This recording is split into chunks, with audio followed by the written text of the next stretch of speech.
ఉన్నత స్థితికి చేరాలని ఆశించేవారు ఎవరికైనా సరే విషాదాన్ని అమృతంలో సేవించేందుకు సిద్ధమవ్వాలి. కష్టాల కన్నీళ్లను చిరునవ్వుతో సహించాలి.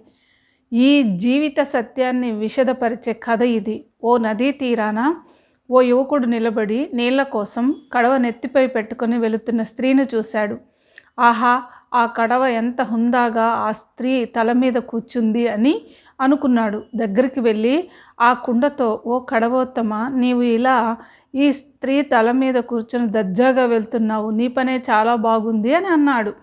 అందుకు ఆ కడవ, ఓ యువమిత్రమా, నేను ఈనాడు ఇలా హాయిగా ఉండడానికి కారణం ముందు ఎన్ని కష్టాలను పడ్డానో తెలుసా? మీ మానవులు మొదట నన్ను గుణపాలతో పొడిచి నా తల్లి భూమాత నుండి వేరు చేసినప్పుడు మాతృవియోగంతో ఎంతో కుంగిపోయాను. ఆ తర్వాత మీరు పాదాలతో తొక్కారు, హింసించినప్పుడు ఎంతో సహనం వహించాను. అది సరిపోదన్నట్లు బట్టీలో పెట్టి కాల్చినప్పుడు ఎంత బాధను అనుభవించానో నీకేం తెలుసు? ఆ తర్వాత అంగడిలో నన్ను అమ్మకానికి పెట్టినప్పుడు కొనుగోలుదారులలో తిన్న మొట్టికాయలు అన్నీ ఇన్ని కావు. ఇలా ఎన్నో కష్టాలను అనుభవించబట్టే ఈనాడు ఈ స్థాయికి చేరుకోగలిగాను.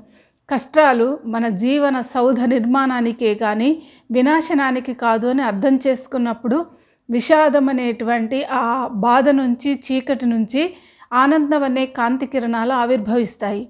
జీవన సౌధ పటిష్టతకు విషాదమే పునాది అన్న సత్యాన్ని నిరూపించటానికే గీతా సౌధానికి విషాద యోగాన్ని పునాదిగా మలిచాడు శ్రీకృష్ణ భగవానుడు. Troubles come to make us but not to break us.